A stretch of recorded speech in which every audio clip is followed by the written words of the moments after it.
naalala nyo, last 2 Sundays ago, nasabi natin na ang ating bansa ay taon-taon na lamang ay mahigit na 50% ang illegitimate. At sila po'y pinalalaki ng single parent. Kaya kaawa-awa po ang magiging kinabukasan ng bansang ito, kung kaya't napakabigat ng hamon para sa ating mga mananampalataya na talagang maimpluwensahan sila at maintindihan nila ang tama pong mga direksyon sa buhay. Now, aminin man natin sa hindi, ang ating pong pagkakataon ngayon, alam nyo ho, nabubuhay tayo kung saan ang worldview ay palakas ng palakas na nagkakaroon po ng matinding class sa ating pong mga pinapahalagahan. Na kaya nakalimutan na ho ng maraming tao what the world became, what values that made this world better. Alam nyo, tingnan nyo lang po na mabuti. If you study history, magugulat po kayo. Kung wala po ang Kristyanismo, tuloy-tuloy pa rin ang slavery hanggang ngayon. It was the Christians who stood up against slavery. Balikan nyo ang kasaysayan. Ang mga bata noon, pagka hindi papangalanan hanggang ikawalong araw. No? Bakit? Pag hindi ka type ng magulang at hindi type yung iyong kasarian, ilalantad ka na lang, patutuyuin ka na lang sa daan. At talagang papaarawan ka hanggang mamatay. Ganun ang buhay noon. Ang mga kababaihan, bagamat napakatapang nila ngayon, noon, walang karapatang magsalita ang mga kababaihan. They were considered properties. But because of Christianity, they were given values. Their voices were heard. Pero ibang-iba po, kung walang Kristyanismo, wala itong buhay natin napakagulo. Kanya lamang napakabuti ng Diyos na nung umangat na ho yung umangat na yung kabuhayan ng tao, naku, gusto naman nila malaya sa mga rules ng Christianity. Kasi pasensya na kayo, may singaw po ako, kaya medyo hirap po ako magsalita, pero pipilitin ho natin. Yung rules ng Kristiyan, akala nila yun ang nagkakagambala sa kanilang kaligayahan without realizing that it was Christian values that brought them what they are, the wealth, the joy, and the pleasure that they're experiencing. Layo, no? Ang layo ng naintindihan ng tao. Now, let me just give you this. Ngayon po, kahit sa paaralan, kahit saan, talagang magugulat po kayo sa mga hamon na hinaharap. Ito po si Jaylin Hinkle Daniels. Kaya po Daniels na siya ngayon kasi nakapag-asawa na siya. Siya po noon ay dapat kasama sa World Cup Women's Soccer. Kasama dapat siya sa team na yon na lalaban po sa World Cup, US team. Kanya lamang at that time, sinabihan sila na magsusuot sila ng uniforme na siyang susuporta sa Pride Month. Pride Month. Upang daw po parang ipakita ang kanilang pagsang-ayon doon po sa tinatawag nilang LGBTQ+A. Basta ganun, hindi ko na rin po alam talaga kung ano yung mga letrang kasama roon. Basta A to Z. Ngayon, hindi ho tayo galit sa kanila, ganun din naman siya. Hindi naman siya galit, kanya namang, ang totoong pagmamahal, hindi ho yung sasakyan mo yung kanilang kahit maling paniniwala. Hindi ka namin akaway, pero hindi naman natin kailangang ipaglanda, sige, susuportahan ko yung mali mong ginagawa. Parang ganito. Nahuli kang magnakaw, siyempre paparusahan ka, tama? Hindi ako galit sa'yo, kanya lang, hindi ko ibig sabihin na kung hindi ako galit sa'yo, pwede ka na magnakaw kung gusto mo. Diba? I need to protect you from doing worse. Ganon din sa kanila. So ang nangyari, hindi siya pumayag magsuot noong pong sagisag ng pagmamalaki na sila, natanggap nila kahit anong gusto mong idea sa buhay. Hindi siya binigyan ng slot, bagamat siya ang pinakamahusay na quarterback when it comes to women's soccer football. So hindi siya binigyan ng slot. Yun po ang nangyari sa kanya. Now ito naman, si Jana, hindi ang totoo niyang larawan. Wala po akong makitang larawan ni Jana. Kanya lang, itong pangato ay nabasa ko po sa isang aklat. Si Jana po, sa kanilang psychology class, pinagawa ho sila ng assignment. Nagagawa ho sila, manonood sila ng pornographic film at gagawa sila ng reaction paper. Now, kung kayo ho yung magulang, anong sasabihin nyo kay Jana?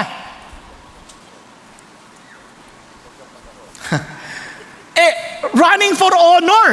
Diba? Christian ka. Ano sasabihin mo? Wala yan. Gawa ka lang reaction paper. Wala naman sa puso mo yan. Sige na. Banatan mo na yan. Okay lang yan. Ganun po bang ating sasabihin? Diba? Mag-drop ka na. Lumipat ka na ibang eskwelahan. Mahal po, itay. Pag-isipan niyo mabuti, anong ating ipapayo?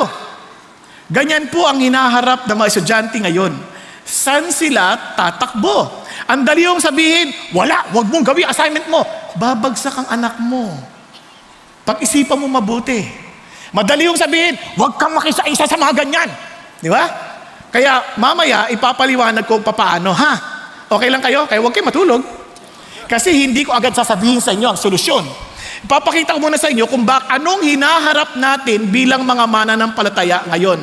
At marahil hindi rin kaila sa inyo kung kayo ay negosyante at ang pamilya niyo ay nahahamon din sa maraming matitinding pangangailangan at maglalakad kayo ng papeles sa pamahalaan. Hindi ko sinasabing lahat ng pamahalaan ay ganoon. Kanya lamang, marami sa kanila talagang pinipilit kang maglagay. Tama po?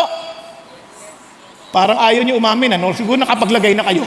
Anong gagawin natin? Gusto nating maayos ang ating bayan. Pero saan tayo lulugar?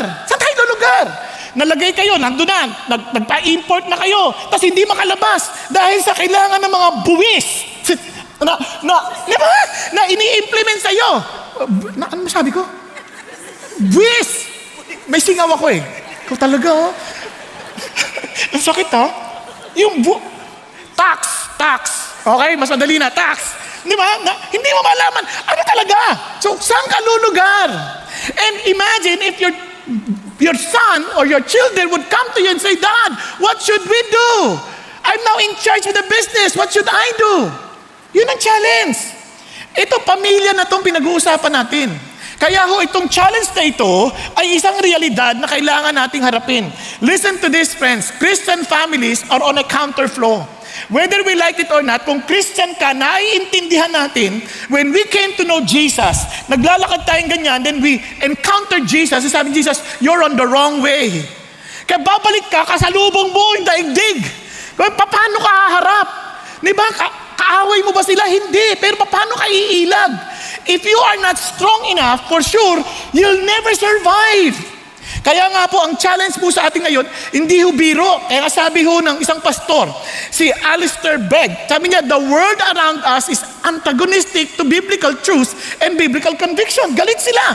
Therefore, unless we are prepared to stand against the tide, we will drift with it. Pag hindi tayo malakas na talagang humarap, paano tayo? Kaya nga, ang challenge ko sa atin ngayong hapon, remember this, build a strong family.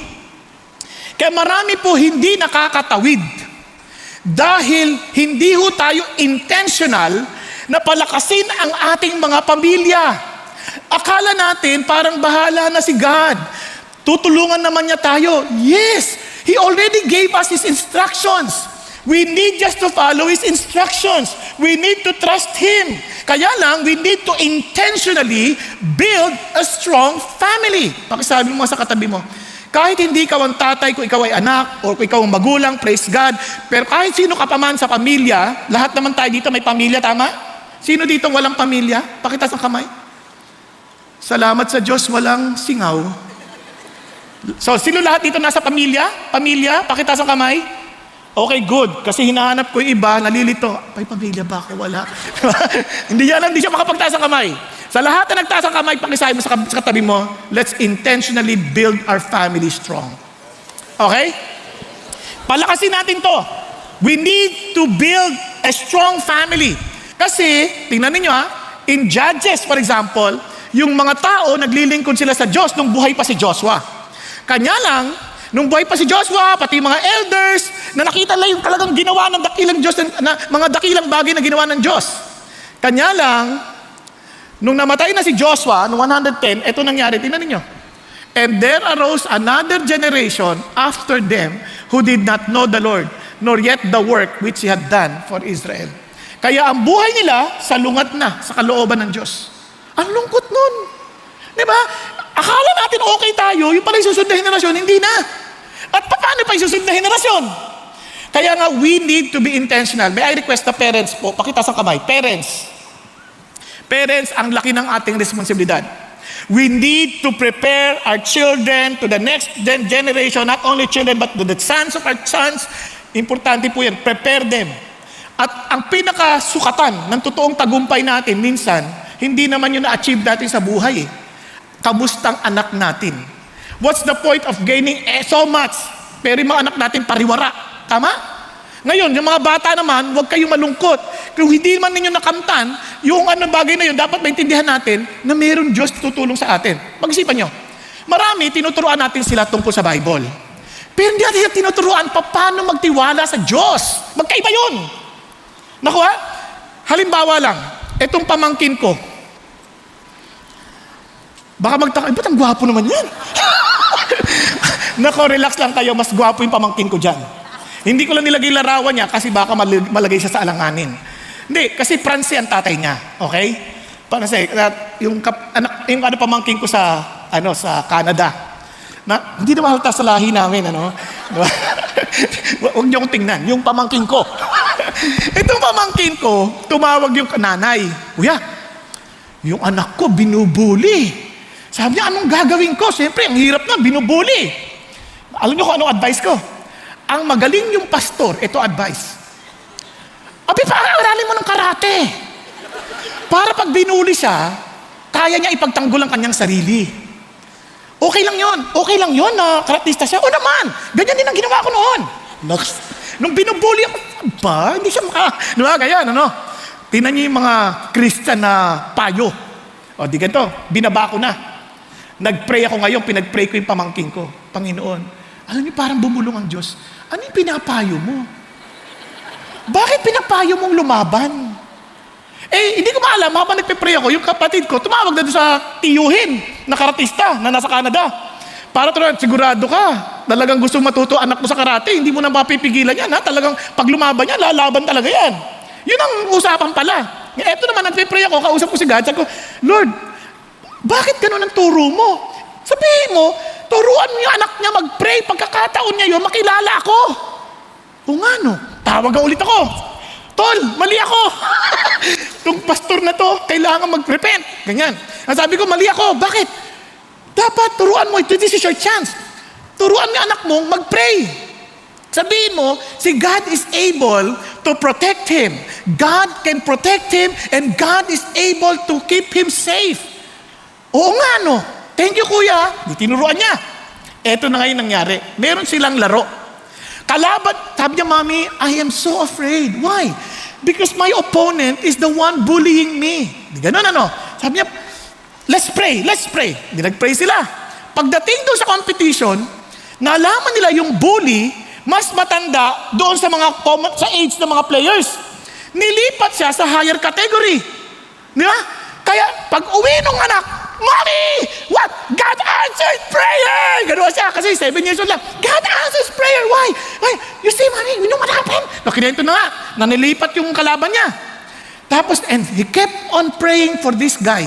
And alam niyo po, the Lord kept on protecting. Ngayon, hindi nawala yung bully na yun, ha? They were given a choice for homeschooling. Kaya wala na siyang bully dahil nasa bahay na eskwelahan. Naintindihan po natin. And surprisingly, yung bata, kahapon, umattend sa Bible study ko. Kasi may online Bible study ko pa sa Canada at saka LA. Now, hindi ko sasabihin sa inyo pa ng connection dahil puno na, hindi na kaya. Okay? So, yung Bible study na yon para sa taga-LA at saka taga-Canada. And alam nyo, nakakatuwa. Nag-attend yung bata, sabi ng kapatid ko, gusto niyang umattend ng Bible study. Gusto niyang umattend. Sabi niya, huwag mo naman akong pahirapan, English na to. Kasi kasama yung bata at kailangan mag-English, di ba? Baka mamaya yung English ko, sa halip na mabuhay at lumaban, magpakamatay . So anyway, to make the long story short, yung bata, tuwan-tuwa, nag-a-attend ng Bible study. What am I trying to say? Friends, when we say that we are to build a strong family, hindi ko sinasabi na turuan natin sila maging religious. Gusto kong maintindihan nila that our God is alive. That they too will experience the reality of God. Kaya marami sa atin, alam natin ang pagiging religious, pero hindi natin alam ang katotohanan ng Diyos sa pang-araw-araw nating buhay. Amen po? Naalala ko yung anak ko, sabi niya, Papa, pengin pera. Kasi tingnan mo yung Gcash ko. Papa, wala nang laman. Magkakaroon yan. Tapos kitang-kita niya pa paano nagkaroon. The Lord provides. Are you following? Hindi ko siya sabing laging ganun ang miracle ng Diyos. Minsan, hindi ganun. Kailangan mo talagang gumawa ng ibang paraan. But at that time, I praise God. God is giving me opportunity for my children to see how the Lord provides. Amen? And I'm praying that all of us will always ask God for those opportunities. Kasi ang ating hamon, pahirap ng pahirap. Remember this, the world is against us. Sabing ganon, for men will be lovers of self, lovers of money, boastful, arrogant, revilers, disobedient to parents, ungrateful, unholy, unloving, irreconcilable. Hindi ba pansin yan? Kahit mga Christians ayaw makipagbate. Hindi ko na siya mapapatawad, hindi ko na maintindihan, paano naging Christian yung mga ganyan? Nadali na tayo. Malicious gossips, nagkikwento tayo ng mga bagay-bagay sa ibang tao na hindi naman involved para lang siraan ng ibang tao. Kapatid natin sa Panginoon, ginagawa yan, nangyayari yan. Without self-control, brutal, haters of good. And look at this, treacherous, reckless, conceited, lovers of pleasure than lovers of God. Holding to a form of godliness, yes, they are religious, pero hindi nila mahal si God. Mahal nila yung sarili nila. They're using religion for their advantage. Although they have denied its power, avoid such men as this. Kaya ho ang mga bata ngayon, ito mga problemang nararanasan. They are experiencing liberalism. Ano ibig sabihin? They even question the reliability of the scripture. They question even the resurrection. At kaya tonto ako kanina kasi before I came here, may napanood akong portion ng interview sa National Geographic proving na talagang their archaeological finds, nakita nila yung proof na David existed. Talagang to support the scriptural claims. Sabi nga, sobrang nakakatuwa yung na-discover namin. People were questioning before.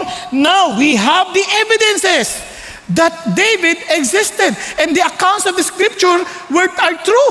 Amazing, no? National Geographic yun, hindi yun Christian groups. Buti lang malayo kayo, hindi umaabot dyan, ano? Kung hindi, bato ka na.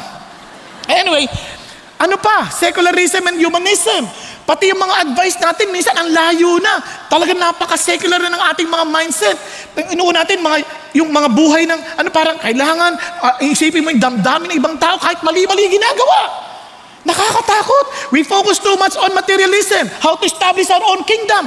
Man, when we started, we got nothing. We just trusted the Lord that God wants us to build a family. Hindi ko sinasabing hindi tayo prepared.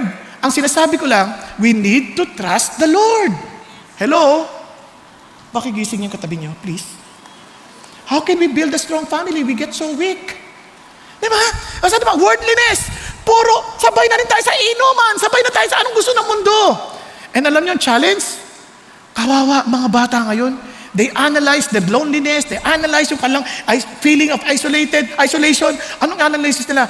Kasi maliit ang bahay. Kasi, wala kaming ganito. Kaya hindi kami masaya. Wala kaming kotse. Wala kaming sasakyan. Kaya ganito buhay namin. What?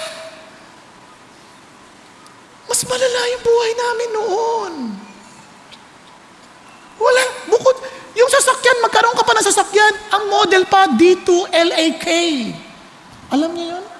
Push start. Tinutulak bago mag-start. Kaya high-tech na nun. Hindi yung push start na ganon. Push start. Nakakaranas na kayo ng ganyan? Nakaranas na kayo, nagdadrive ka na, nalalaglag yung hood sa harapan? Pag preno mo, nalaglag yung hood. Ay, naku, basta na yung hood, di ba? Tapos, hindi start, nandun ka sa traffic light, palapit na yung mga pulis. Wala pang MMDA nun, lalapit yung pulis, at hindi ka mag-start. Naku, paano na to? Lord, ayaw mag-start. Para mo nang awa. Nung andyan na yung pulis, lang, hallelujah! Those are miracles! Pero, kahit wala kaming mga karanyaang ganon, ang saya ng buhay. Ngayon, lahat reklamo. Ay, walang internet. Naranasan mo mag-aaral na pupunta ka sa kapitbahay, manghihiram ka ng encyclopedia. Tapos hahabulin ka pa ng aso. Para makagawa ka ng assignment.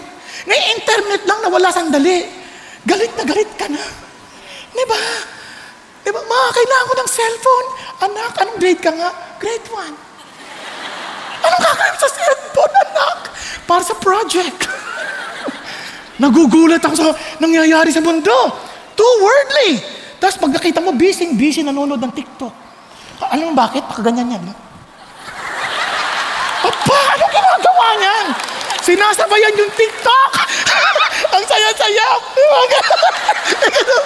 Nakakatuwa, ang saya-saya. Why? We are eaten up by worldliness. Ang lungkot ng ating pinaharap. Now, kaya, ano ulit ang sabi natin? Ito ang ating BND na natin. Build a strong Fam! Ayan, medyo bata-bata na yung ating dating. Hi, fam! Diba? Build a strong fam. Bakit? Ito po, itong outline natin. Fam. Founded on God's truth, apply God's truth, and make God's truth known. Bakit importante yan? Anong ibig sabihin ng founded on God's truth? Now, alam niyo po, yung foundation, crucial yan in any building. But the foundation is dependent on the design of the building. Kung pangit yung design ko, ordinaryo lang, yung foundation mababaw lang. Kaya madalas, ang buhay ng tao, ang babaw ng kanilang pananaw dahil ang buhay na yan, panlupa lang. Kaya yung foundation niya, panlupa lang. But if we're building a strong family, na ang design ay design ng Diyos, hindi biro yung foundation. Kaya you need to be aware na mayroong design ng Diyos. Halimbawa, ang basic design ng Diyos ay 5G. Basic yan. Unang-una, ang pamilya is for our good. Pakisabi mo sa tabi mo, it is for our good. Okay. Bakit importante yan? Minsan akala natin pamilya, sumpa sa atin. Ba't ba ako binigyan ng gantong asawa? Ba't ba ako binigyan ng gantong anak? Mga sakit ng ulo. Hindi sila sakit ng ulo. Pagkasakit ng ulo yan, ibig sabihin, mali foundation mo. Kasi ang gusto ng Diyos, sabi ng Bible, it's not good for a man to be alone in that He created a woman to be his helpmate, suitable for him. So ang design ng Diyos is for our good. Ngayon, minsan isip natin, ang pamilya, gastos yan. Puro problema yan. Gastos dito, gastos dyan. Kaya wala nang gusto magpakasal kasi magastos daw. Mali ang ulit ang foundation mo. Mali yung naintindi mo sa pamilya. Because two heads are better than one. For they have a better return of their labors. Ibig sabihin, ang tao, ang bilang ng tao, ang labor force, income yan. It helps us to produce more. Alam niyo ba kung paano nagsusurvive ang Pilipinas? Anong export natin na nagpapasurvive sa Pilipinas? Labor force. Tao ang ine-export natin. Hindi saging. Hindi kamote. Hindi durian. Ang number one export natin, kung alam niyo lang, tao. Di ba? Kaya nga, maraming tao, mas malaking pakinabang. Kaya lang, hindi rin natin alam. Bakit? Kasi hindi natin na-prepare sila ng tama. Now, ano pa? It is for God. Kaya nga sabi niya, yet for us. Ano sabi ng Lord? We are the Lord, there is only one God, and we exist for Him. And one Lord Jesus Christ, we exist through Him. So we are meant to exist for God. Yun ang purpose natin. It's not about us. Kaya minsan, ang lungkot-lungkot ng buhay natin, pasan-pasan natin ang mundo, kasi inaari natin yung mundo. Akala natin yumayaman tayo dahil may sarili tayong mundo. Hindi ho. We need to be humble enough and to be poor enough to admit we have no world to carry, but we have God who owns the world. Amen? Nakuha niya ba ibig sabihin? Kaya nga, blessed are the poor in spirit, for they shall see the kingdom of God. Bakit? Kasi marami sa atin sobrang yaman, inaari natin sarili nating mundo. May sarili tayong daigdig, may sarili tayong kaharian, and we want to live within that framework. Na ano pa? For God's glory. Kaya sabi ng Bible, and let us make man in our image. And He made them in His image, male and female. Ano sabi niya? Be fruitful and multiply and fill the earth. Why? I want the whole world to be filled with my glory, with my presence. Kaya nga kaya ngayon, anong advice ng mga tao? Uy, pag nag-asawa ka, huwag ka muna mag-anak. Kailangan maging masaya muna kayo. What? Dapat, nung nag-asawa kayo, alam nyo na kaagad, na una nyo, magkaanak. Eh, hindi kami prepared. Eh, ba't ka nag-asawa? Tama, huwag kayo mag-asawa kung hindi kayo prepared. Tama ba? Kaya maraming nga nag-asawa, ayaw na mag-anak. Ay, naku. Mami, papaliwanag sa iyo bakit. Kaya kailangan natin maintindihan, teka muna. Tingnan niyo pa to. And good for all creation. Bakit? Sabi ng Bible, rule over the sea, rule over the earth, rule for every creation, and love your neighbor as you love yourself. So the design of God for the family, sobrang ganda. Okay ba yan? Kaya pag hindi natin ito nararanasan, may problema tayo. Kapag lagi iniisip natin sarili lang natin, mali ang design natin, mali ang pundasyon natin sigurado. Are you following? Now, tanong ko sa inyo, masaya ba kayo sa pamilya ninyo? Yung iba, yes. Parang Indian eh, yes. Masaya ba kayo sa pamilya? Yes. Bakit ganon? Kasi nga, sa totoo lang, mali kasi intindi natin. Kung talagang tama intindihan, ang saya ng may pamilya. Alam niyo, ako, laking pagsisisi ko, alam niyo kung bakit? 4 lang anak ko. How I wish I have 25. Sa totoo lang, sayang. Hindi ko na pwedeng balikan ng kahapon. Di ba? Sabi ko, ang layo-layo na, Lord, hindi ko na, I cannot produce anymore. Diba?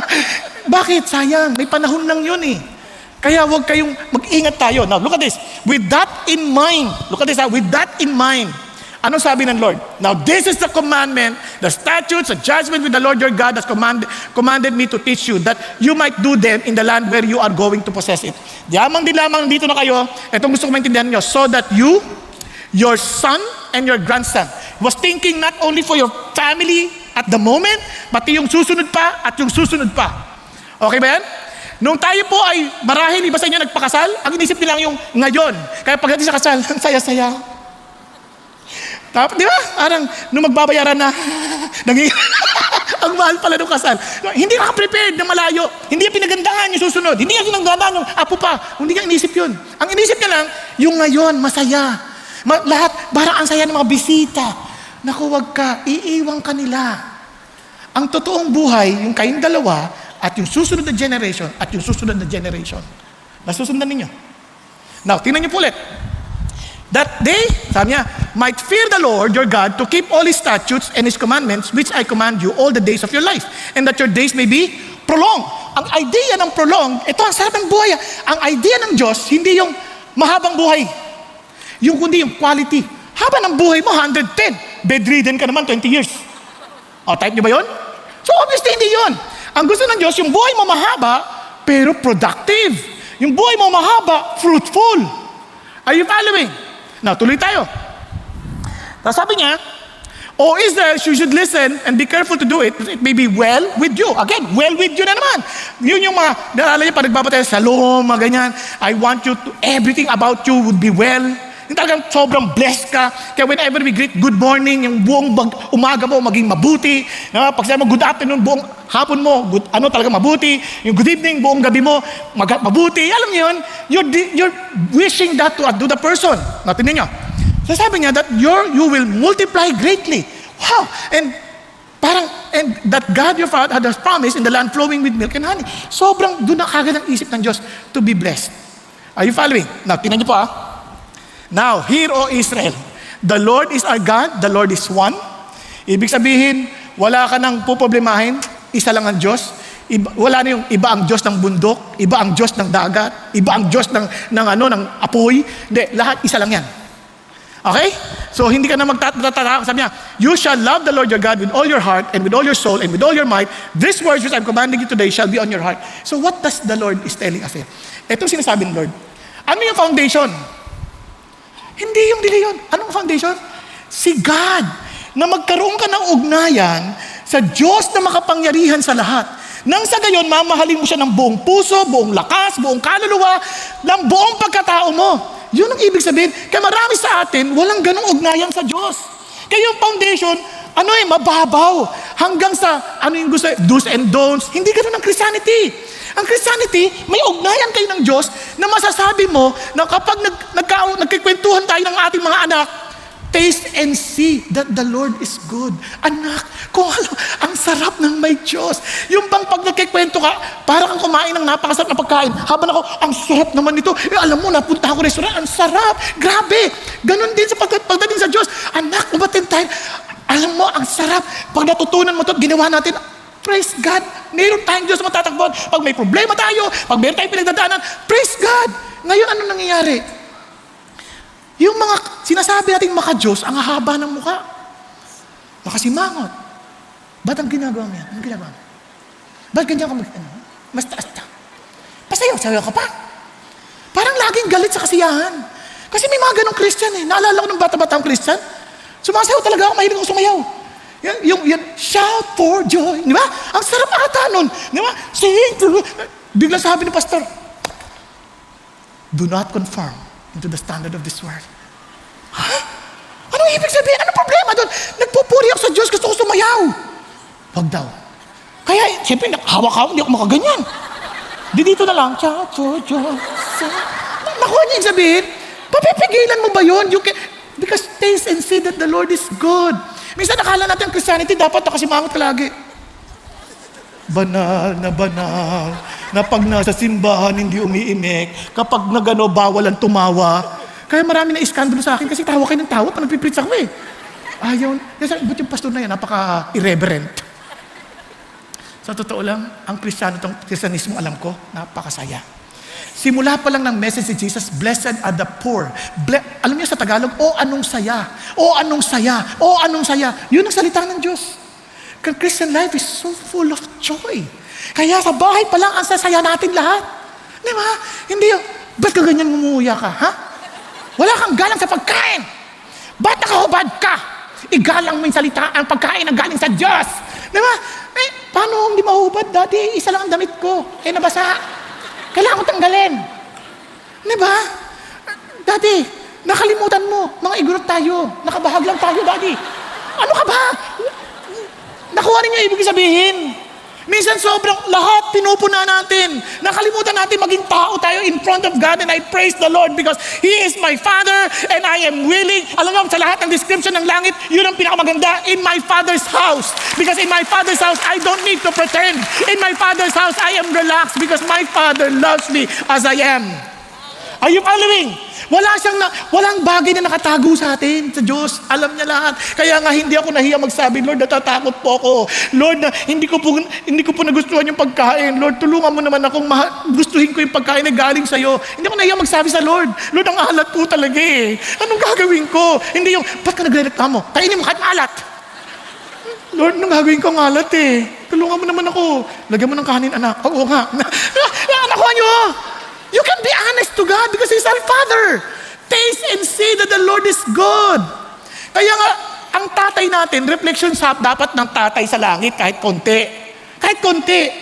Yung mga tatay pa lang, anong tingin nila sa tatay? Berdugo. Bakit ko nasabi? Pag hindi nakinig kay nanay, lagot ka tatay mo. Ano ibig sabihin ko? Yan ang tatay ko. Nakatakot. Ganun ba talaga si God sa atin? Kaya nga ang layo na talaga eh. Kaya nga sabi ng Lord, ang nais niya is for us to be founded with the right relationship with God. We cannot love na hindi tama yung ating pananaw sa Diyos. Are you following? Kaya ang tingin ba natin sa Diyos? Na parang lahat na lang mali ang ginagawa natin? Praise God. Dahil alam niya kung sino tayo. He understands that we're from dust. And we can be as honest to God and say, Lord, hirap po akong magbago sa area na to. Tulungan mo ako. Lord, hindi po ako marunong sa bagay na ito. Tulungan ninyo ako. Lord, hindi ko po maintindihan yung Bible, yung salita nyo. Please, tulungan nyo po ako. Alam nyo, ang bait, kasi tatay natin siya is willing to help us if we are honest and humble enough to admit it. Are you following? Hello? Kasi minsan, in-expect natin, perfect tayo kagad eh. Kaya minsan, kahit yung bata, 5 years old, mag-ayos ka ng kwarto mo, ha? Mag-isa 5 years old, okay naman yun, mag-ayos ka ng kwarto, pero paano yung tutor? Halika anak, maglaro tayo, magtiklop tayo ng kumot, punta linis tayo. Hindi, maglinis ka. Pasuhin mo yan! Hindi ganun. Anak, sabay tayo. 1, 2, 3, 4. Di ba? We show them in a way na angkop sa kanilang edad. Same thing with Christianity. Don't expect everyone to be doing the same thing that we have already achieved in our Christian maturity. Are you following? Naintindihan po? Mag-adjust tayo. Tulungan natin sila. Now, kaya naman, ganun din na sinabi ni Jesus. Look at this. Therefore, everyone who hears these words of mine and acts on them may be compared to a wise man who builds his house on the rock. And the rain fell, and the floods came, and the winds blew, and slammed against that house. And yet it did not fall, for it has been founded on the rock. Ano sinasabi ni Jesus? Kung ito si Jesus, kausap niya mga Hudyo, siya yung tao, in front of them, sabi niya, kapag nakinig kayo sa akin at in-apply ninyo, para kayong isang napakatalinong taong nagtayo ng bahay sa batuhan. Yung pundasyon matibay, at dumating man ang bagyo, which is something that you cannot avoid, pag dumating yan, mananatili kang malakas. Tama? Sino ka to assure us that we will be strong against the storms? Diyos ka ba? Nakita niya yung argument? Sino ka? Tao ka lang ah. Who are you to assure me na kahit anong dumating na bagyo in the future, kaya kong lagpasan? Hindi ka naman Diyos. Kaya sinasabi ni Jesus, unless you see me as who I am, di ba? As God, hindi ka makikinig sa sasabihin ko at hindi mo i-apply. And I'm assuring you na kapag sumunod ka and accepted me as I am, mapapagtagumpayan mo yung mga bagyo ng buhay. At ito ang katotohanan. Kapag mali ang pundasyon natin at ang bagyo hindi natin maiiwasan, I'm telling you, babagsak at babagsak tayo. Bagyo ng kamatayan ng mahal natin sa buhay. Bagyo ng pagbagsak sa eskwelahan. Bagyo ng mga kaibigang suwail, ng mga betrayal of friends. Bagyo ng katotohanan na sa mundong ito may injustice. Tama? Kung wala kang pundasyon na matibay, babagsak tayo. At magko-compromise tayo. Nasusundan po natin. Kaya, tayuan natin. Tingnan po natin halimbawa. Kung naintindihan natin ito, tingnan niyo po si Daniel for example. Si Daniel, because of their, imagine, na-exile sila.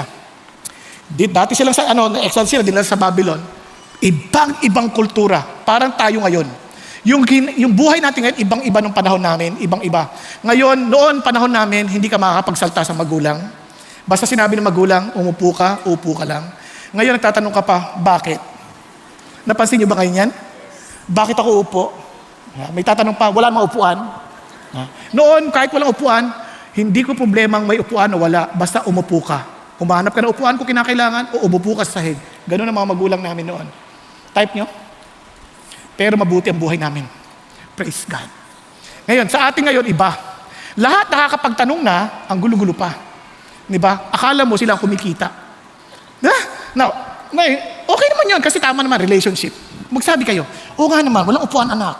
Kaya solvin mo anak, gumawa ka ng upuan. Nakuha ninyo? Andiyan pa ba kayo? Okay. Now, ito na.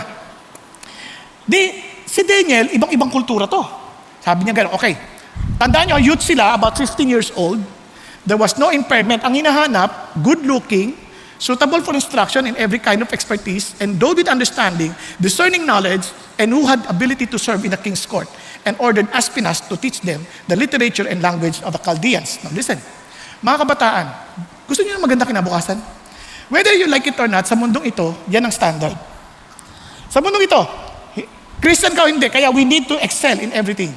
Good looking, obviously, hindi na makakasama. Di ba? Ability to listen to instruction. Imagine, understanding. Sobrang magaling sa eskwelahan. Talagang masipag. Lahat, nandoon ang qualities na yon.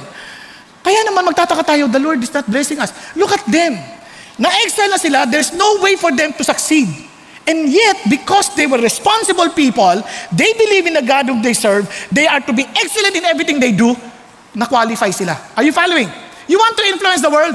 Nang sa ganun, hindi na tayo dinidiktahan ng kalang mga maling mga kaisipan? Maging mahusay tayo sa paaralan. Maging mahusay tayo sa ating paggawaan. Maging mahusay tayo sa biyaya ng Diyos, tulungan niya tayo para tayo maka-influensya sila sa halip at sila ang nagsasabi sa atin na dapat natin gawin. Naunawaan po? Now, tuloy tayo. Nasabi niya ganun, the king allotted them a daily ration from the king's choice food and from the wine which he drank, in order that they be educated for 3 years. Babaguhin lahat ng kanilang mga kaunawaan. Pag-aaralan na 3 taon. Now, among the sons of Judah were Daniel, Hananiah, Mishael, and Azariah. The commanders of the officials assigned new names to them. Daniel, nang ibig sabihin, the Lord is my judge. Ang sabi niya, ang pangalan mo ngayon, Belteshazzar. You are favor of Bel. Yung Bel, the highest god of the Babylonian.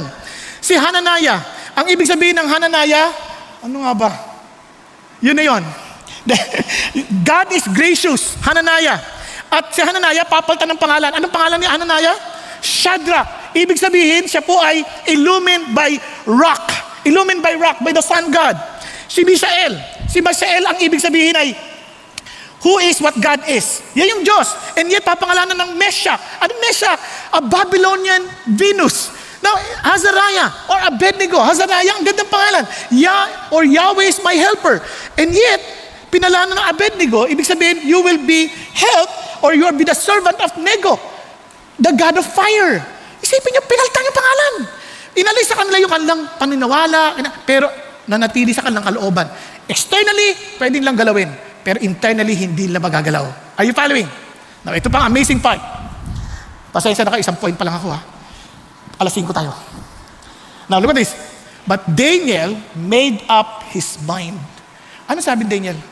Dahil sa pagkain, pagsamba na yun sa Diyos nila.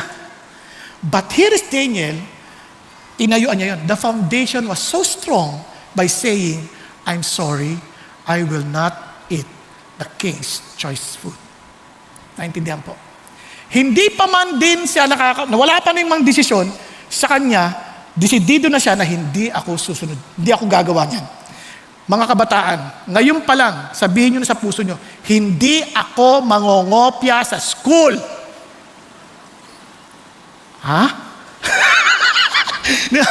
Hindi ako sasama sa cheating arrangement. Ha? Nako nyo?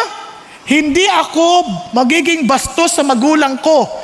Simula pa lang, wala pang nangyayari, desidido ka na. Ganun dapat. Dahil bakit? Dahil yun ang gusto ng Diyos ko. Mga lalaki, mga may asawang lalaki, hindi ko dadayain ang asawa ko. Nadesisyonan mo na dapat yan. Ngayon pa lang. Hindi ko nga kasama asawa ko eh. Iba to.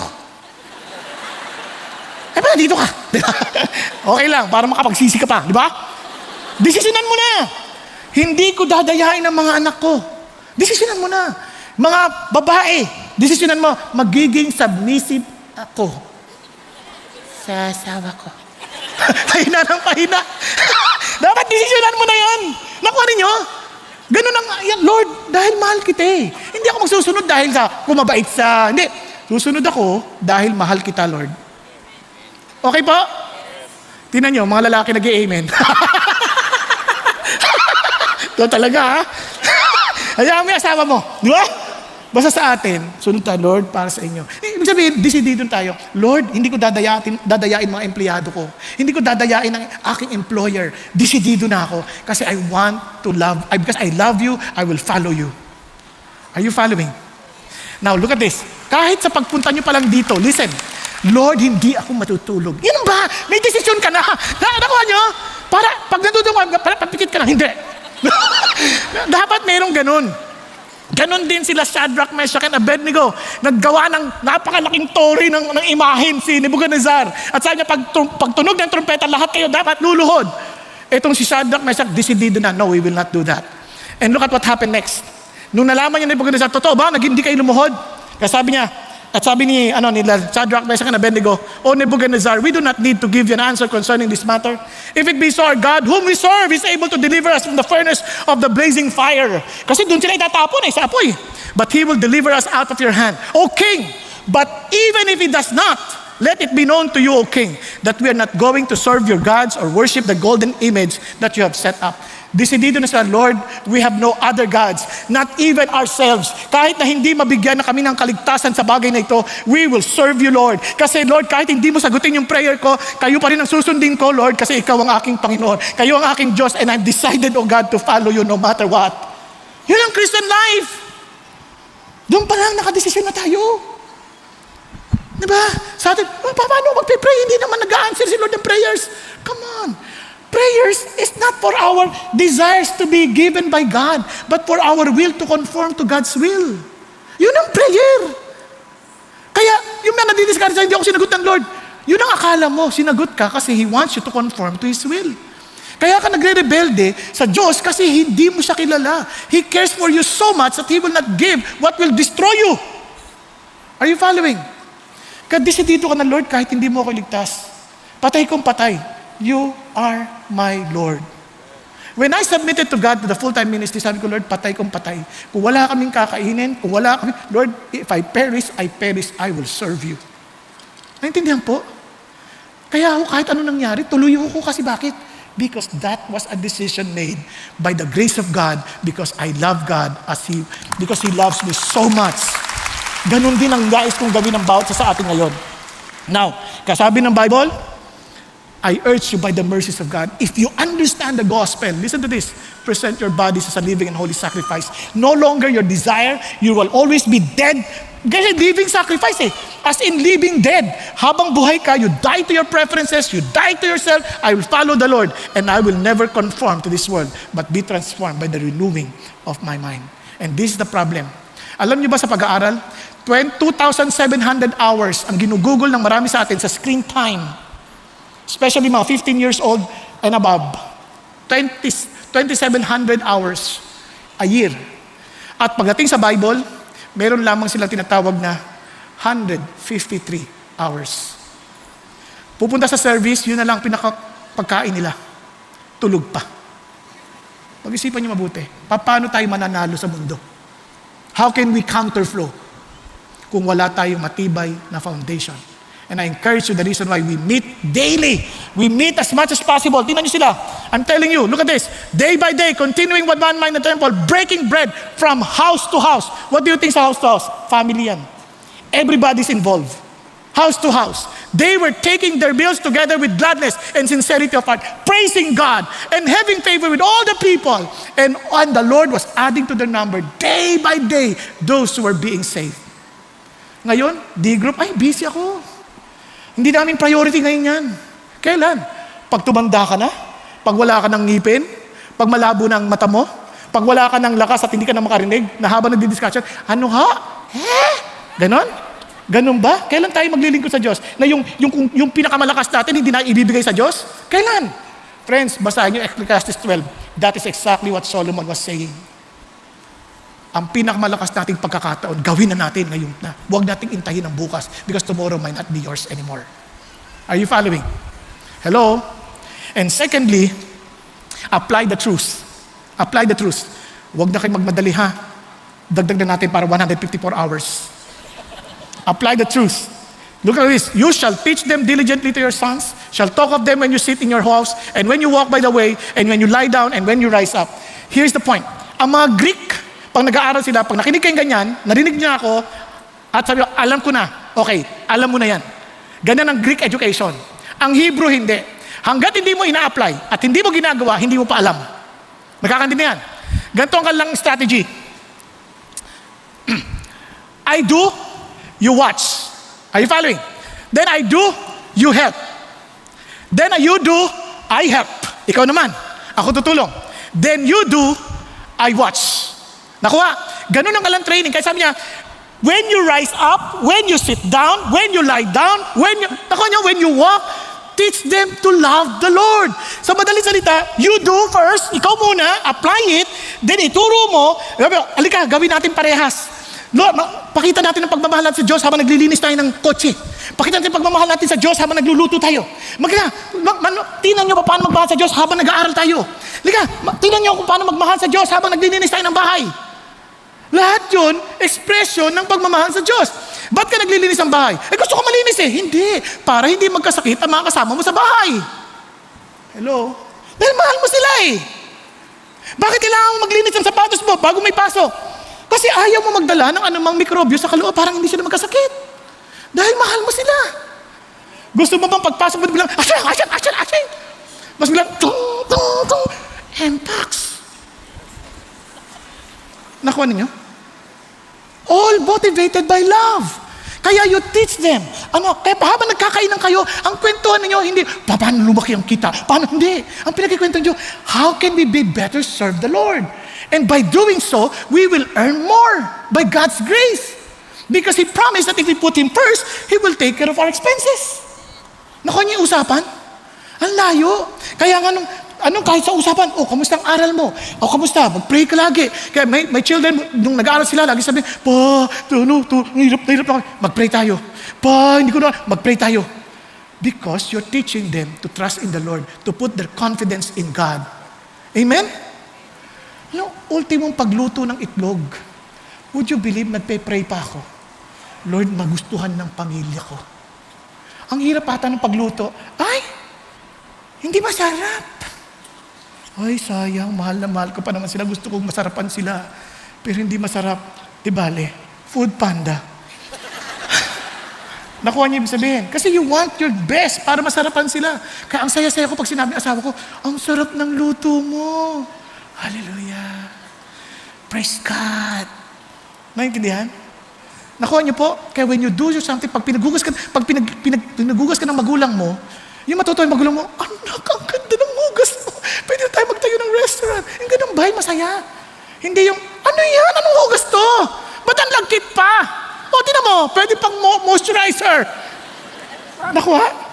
Nakakasakit ng loob. Kaya, listen, learn to love the Lord. Kaya sabi ng Bible, that you shall be careful to do according to all that is written in it. For then, look at the words, you will make your way prosperous and you will have success. Gusto niyo magtagumpay? apply. Be careful. Pag-isipan niyo palagi, paano ko ito i-apply? Paano ko ito i-apply? Tuturuan ko kayo isang sample. Balikan na si Daniel. Hindi madali yung ginawa ni Daniel, ha? Hindi ako kakain. Pwede kang maging mayabang, hindi ako kakain yan. Ipaglalaban ko. Kung may katwiran, ipaglaban mo. Hindi ganun. Tingnan niyo si Daniel, ibang-iba. Bibigyan ko na lang, basahin niyo na lang ha, kasi wala tayong enough time. Bigyan ko lang, sinamarize ko na lang. Una, he kept himself honorable. Paano? Nag-aaral siya malagi. Kaya madali siya mag-request. Yung bang, hindi yung magre-request ka tapos sabihin, ang tamad-tamad mo naman, pa-request ka pa. Kahit sa trabaho, if you do not agree with what you are being instructed to do, alam nila kung masipag ka at worthy ka of kukonsider nila yung request mo. Tama? Hindi lang yun. He appealed with humility. Pwede po ba na hindi kami kakain ito? Tignan niyo karugtong. With honesty, i-test niyo po kami. Total, ang gusto naman ninyo, kami maging malusog. Kaya, align sa doon sa objective. Kung ganito, test nyo kami 10 days. Kapag hindi kami okay, di kakain kami ng gusto ninyo. Pero kung okay naman, itutuloy na namin yung pagkain namin. Hindi na kami kakain nung pinapilit nyo ipakain sa amin. Okay sa inyo? Kasi kawawa naman yung mama. Mapupugutan ng ulo. Hindi sinabi, bahala kayo, mapugutan kayo ng ulo. Bahala kayo, buhay nyo yan. Basta kami, kay Lord kami. Ang hirap sa inyo, hindi kayo biblical eh. Huwag ganon. Minsan ganon tayo sa ibang tao eh. Hindi, makiusap tayo. Subukan nyo po kami. Diba? Then keep your high regard for authority. There's still the authority. And always be hopeful for the Lord's favor. And true enough, the Lord showed favor to Daniel. Amen po? After 10 days, Daniel and his friends were 10 times better. Mas matalino, mas gwapo, at mas mataba. Amazing. Nakakatuwa. Parang, wow, di ba? Pag nagpapapayat, kailangan maging vegetarian ka. Eto, naging vegetarian, tumaba. Ang saya-saya. Di ba? Nakuha niyo ibig sabihin? What am I trying to say? Learn to appeal in a Christian way. Hindi yung, di ba, nahuli ka ng pulis. Ano ko? Ayan, nangyayarap sa inyo. Gusto nilang lagay eh. May CCTV ka. May dashcam. Wag, maging mapagtukong ba? Sir, ano po bang kasalanan ko? Ba't niyo po ako hinuli? Beating the red light po kayo. Sir, hindi po kasi may dashcam po ako. Gusto niyo po i-check? Di ba? Sige na. Di ba? Hindi. May dashcam ako, no? Alam niyo, ganyan ako dati. Kaya alam ko yung kaya masasabi sa inyo, ginagawa ko dati yan. Kaya alam ko na, binago na ako ni Lord. Tinanong nga ako ng asawa kanina eh. Kamusta ka na ba mag-drive? Busina ka na naman busina. Hindi ko na alam ang tunog ng busina. For some reason, hindi na ako nagbubusina. Kasi bakit? Wala naman na, sasakit lang ulo ng iba. Intindihin mo na lang, baka hindi nakaabante dahil baka masamaan tiyan. Hindi lang. Maraming dahilan. Intindihin mo na lang. Hindi ka naman malilate. Okay po? Kaya alam niyo kung gaano ka-importante yung pag-apply ng katotohanan maging sa pamilya. Pakinggan natin ang testimony ni Weng at Tiffany. Nakakatuwa po ang kwento nila kung gaano kahalaga. Kaya kung paano, bakit importante pong sumunod at gawin yung pinasasabi ng Diyos. Hi, I'm Weng Del Rosario and this is my wife Tiffany. So we met back in 2001 at the bar that she was helping to manage. So I invited her to join our singles community at church, and we became close while serving God in the morning. But at night, we would drink, we would smoke, and sometimes engage in reckless behavior. After 9 months of dating, Tiffany became pregnant. When I found out I was pregnant, I was hesitant to settle down with Weng. He was unemployed while I was working as a financial advisor. Neither of us had savings to start a family. Weng also had a pending petition for U.S. citizenship, and we thought it might be best to stay unmarried. After our son was born, Weng attended a men's retreat in Caliraya where he truly encountered Jesus Christ and surrendered his life to Him. That same day, he called me and proposed, realizing it was a sin to live together outside of marriage. Less than 3 months later, we had our Christian wedding. In the first few months of our marriage, I worked as a rank and file employee with a salary that barely supported us. When our second child came, I knew I needed a better paying job. I moved to a new company as a parking attendant, and within a week, I was promoted to supervisor and later became a trainer. Despite these 3 promotions, my income still wasn't enough and Tiffany remained the breadwinner. Being the breadwinner, older than Wang and more experienced, I found it hard to submit to him. I often felt that I had more right to be the decision maker in the family. We frequently argued, and there were times I left the house with the kids to stay with my sister or my parents because I couldn't stand living with Wang. I felt it would be better to be a single mom than to be with him. But my sister Dawn, who was also my D group leader, encouraged me to keep our family together, reminding me of God's will and command in Matthew 19 verse 6, which says, "Therefore, what God has joined together, let no one separate." So despite not earning enough, I spent a lot of time volunteering in the youth ministry of CCF Ever Pasig, later known as J-Zone. And after 7 years of marriage, while I was out of work and volunteering as the youth coordinator at CCF Taytay, Tiffany got pregnant with our third child. Though it seems like bad timing, it was at this time when I heeded God's calling to work full-time in the ministry. I applied and I was accepted as the first campus missionary and youth coordinator of CCF Metro East. Tiffany hated the idea because I would be raising support, and with 3 kids, and it seems impossible to provide for all their needs, especially with the older ones starting school.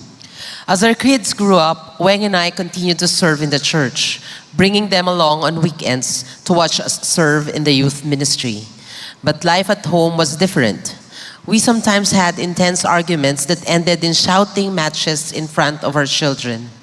There was even a time when I threw a pitcher filled with water at Wang during lunch. Wang didn't fight back. Instead, he left the house. Our 2 children cried hard, witnessing everything. Little did we know that our son was starting to develop violent habits. He became a bully as early as preschool. He constantly fought with our other kids in the neighborhood and even at church. Our daughter, on the other hand, became overly dependent on her nanny, preferring to spend time with her rather than with us. We attended several parenting seminars during early years of our marriage and tried our best to apply what we have learned. However, we struggled to raise our kids in a godly manner and often ended up disciplining them out of anger and frustration. Our approaches were inconsistent, leading to our children picking up many of our negative traits. It was only when we saw the effect of our poor parenting that we realized our mistakes. We admitted ourselves and to the Lord that we couldn't discipline our kids on our own. We needed His help. In 2014, I gave birth to our youngest child. With 4 kids, parenting became more challenging. Our marriage was greatly affected as my focus was on the children, while Wang spent more time in ministry work. During this time, I felt no love for Wang and prayed hard to God to help me love him again for the sake of our kids, our ministry, and our faith. By 2016, we experienced our biggest financial struggle yet. We had to move from Quezon City to Angono, Rizal so that our 3 school-aged kids could avail of scholarship and continue their studies. This major shift broke and humbled us, but also led to an unexpected blessing. Tiffany's long-time prayer was answered when she began working at Gabay Salandas Foundation, a temporary shelter for impoverished, neglected, and abandoned children in Angono. I was reassigned from being the youth hub coordinator of Metro East to work at CCF Center, leading a program now we call #NotAlone. Unknowingly, this was when God began to put our family dynamics in order. I gradually became a breadwinner, and Tiffany became more intentional about improving as a wife and a mother. We continued serving in various church ministries, faithfully attended our upline D groups, organized and participated in couples retreats and seminars, and even took part in the family breakthrough retreats. During the pandemic, we started having weekly and family devotions and processing Sunday worship messages together, which greatly contributed to our family's healing. We eventually learned how to control our temper and discipline our children properly, focusing on modeling God's love for them. Tiffany and I became more loving toward each other, embracing the roles of husband and wife as God's designed them. We now humbly and regularly ask our children how we have hurt them, how we can improve as parents, and how we have learned sincerely to say sorry, thank you, and I love you to each other. Admittedly, our first 2 kids still experience character struggles due to our past parenting mistakes, but now we can openly talk and journey with them in their Christian walk. We praise and thank God for giving us a second chance at godly parent at godly parenting with our 2 younger daughters. We are an example of a family that is at work in progress, facing ongoing challenges and struggles, but we thank God that each member of our family is now more open to forgive, more intentional about growing in Christ, and more willing to please God and learn how to fully surrender to Christ and grow in our relationship with Him, obey His commands, and tirelessly serve Him.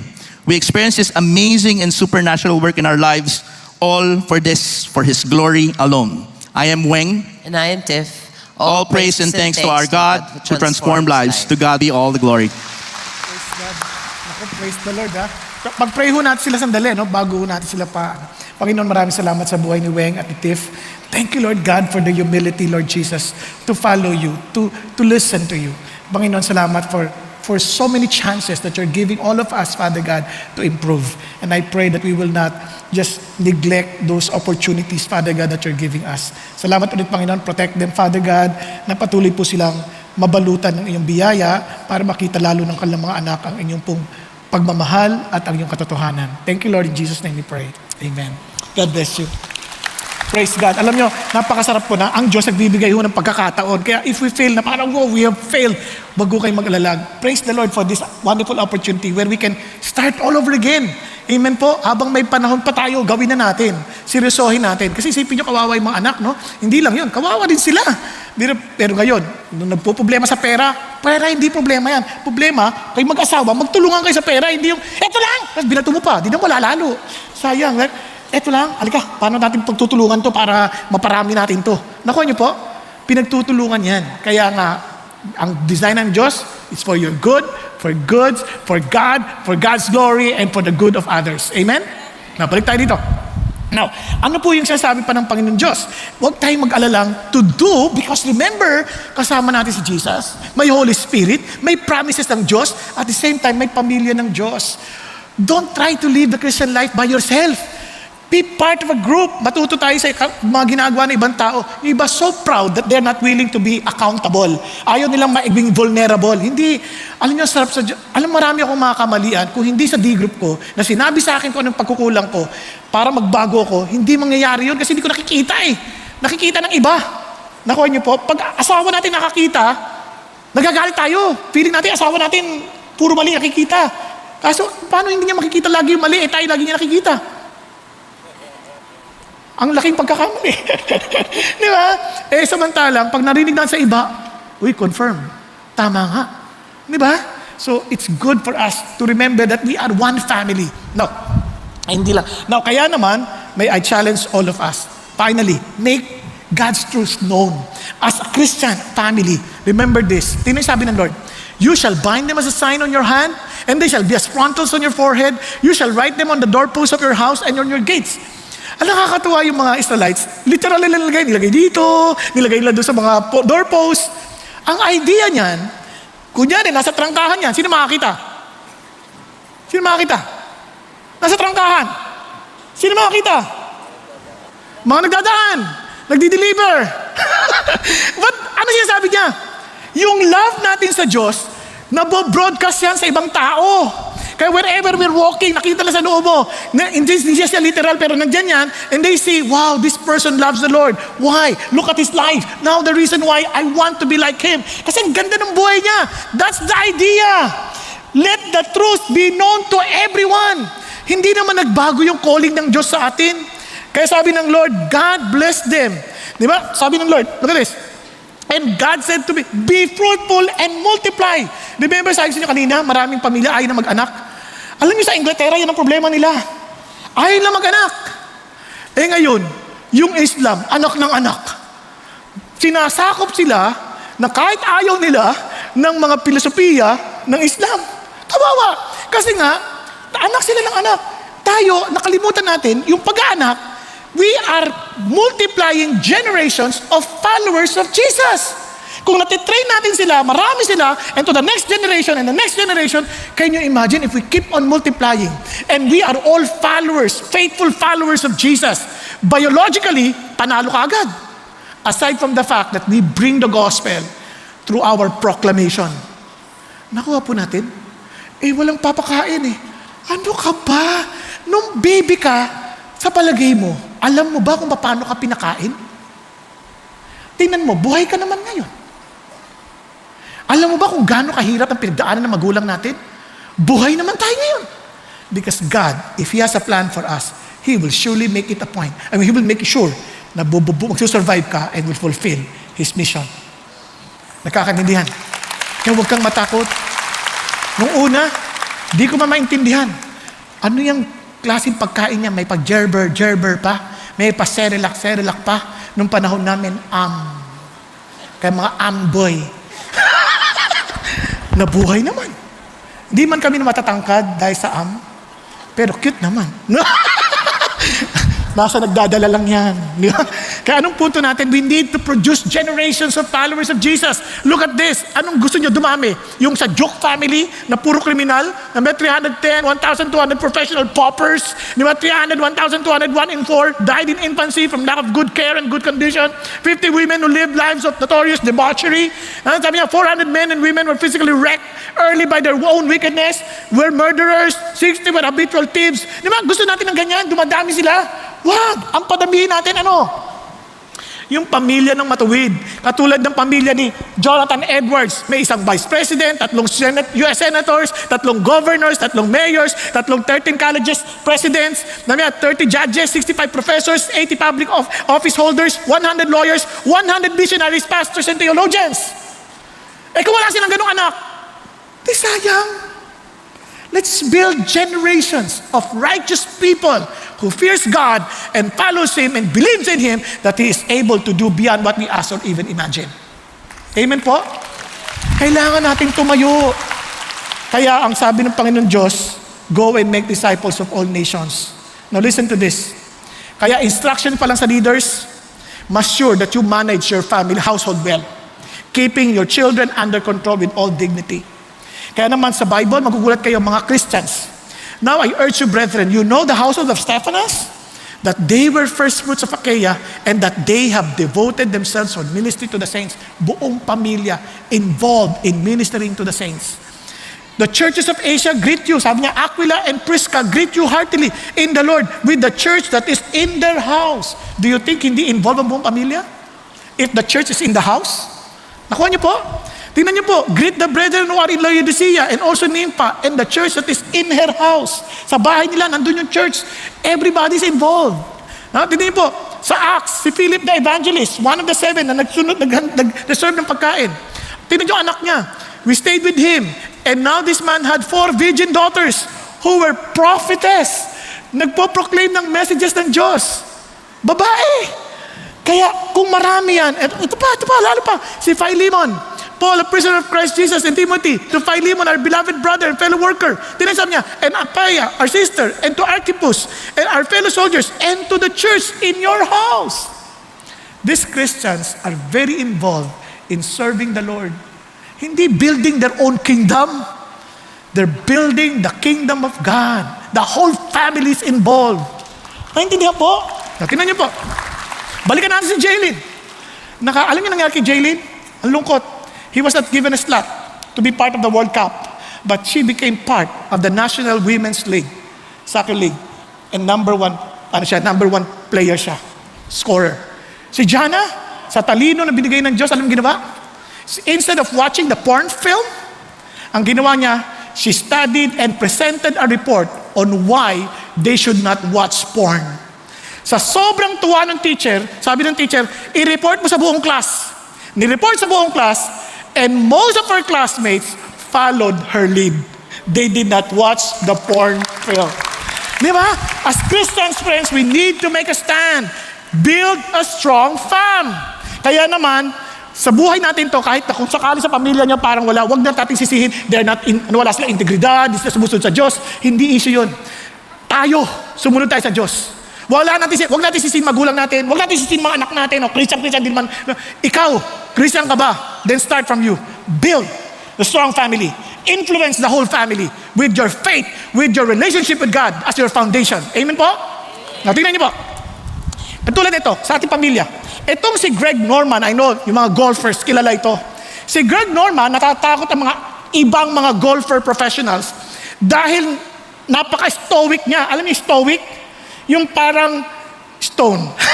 Kaya, ang tigas sa mukha, parang ganun. So, nung lumalaro sila, kalaban niya si Nick Faldo, lamang na lamang siya, pero naabutan siya ni Nick Faldo at natalo siya sa event na yon, doon sa championship na yon. Siya, hangad na hangad niyang yakapin siya ng tatay niya. But every time he wants to hug his dad, kinakamayan lang siya. Napaka-stoic din ng tatay. Kakamayan lang. Ngayon, nung nanalo si Nick Faldo, lumapit siya, kakamayan lang din niya. Surprisingly, si Nick Faldo, kinuha ang kamay niya at niyakap siya. Pagyakap sa kanya, bigla siyang naiyak. This is the hug that I've been longing for from my dad. Bigla siyang iyak ng iyak. Narelease siya, kaya pala siya napaka-stoic kasi feeling niya, walang nagmamahal sa kanya. And friends, to some of us here, we have the same experiences na parang wala nagsabi sa akin mabuti akong tao. Wala man lang tatay, kasi we're living in that kind of environment sa pamilya natin. Sa Pilipinas, ganun tayo. Napaka-negative natin sa isa't isa. Lagi natin nakikita yung mali ng bawat isa. Hindi natin nakikita yung potential ng bawat isa. Nakikita natin yan. We are afraid to say, you know, son, I am very proud of you. You know, son, I love you. You know, son, I care for you. You know, my daughter, I love you. Takot na takot tayo magsabi. Kaya naman, sana among Christians, tayo-tayo na lang. May we extend the love that we have from God. That even if you don't know them, influence them with the love of Jesus. And say, you belong to our family, the family of the Lord, the household of the faith. Amen po? Huwag na tayo mag-insulto. Ay, taba. Wala nang ganun. Ay, payat. Wala na. Kalbo. Wala nang ganun. Nandito tayo, kapatid. I praise God. We are one in the family of the Lord. Amen po? Pakisabi mo nga sa katabi mo, kapatid, I am proud of you because you love Jesus. And we are one to bring a counterflow in this country, in this land, and we will bring and we will make a difference. And let's start with our family. Amen? Tayo pong lahat ay yumuko at pumikit sandali. Kapatid, habang tayong lahat ay nakayukot, nakapikit, if you yourselves are struggling within your family, and you're asking, Lord, di ko kaya, tulungan niyo ako, and you need prayer, then be humble enough to admit it and say, Lord, I need your help. I need your help to fix our family. Kung ikaw yan, pwede bang itaas mong kamay mo? Yes, hallelujah. Thank you, Jesus. Yes, magkamaya. Kahit nasa sa balcony, sa upper balcony, yes, raise your hand. Lord, I need your help. Help me to build a strong family. Ngayon din, those who raise their hands, will you please stand and let's pray. We need the strength of God. We need the power that comes from God. Like tayo with all humility. Let's ask God for His help. Thank you, Jesus. Hallelujah. Thank you, Lord. Lord, thank you that you see all these people standing up, oh Lord. And Lord, humble enough to admit that we need your help to build a strong family, oh Lord. Tulungan niyo kami. Tulungan niyo kami, Panginoon. Hindi man magmula sa magulang namin, simulan niyo sa amin. Hindi man magsimula sa mga anak namin, simulan niyo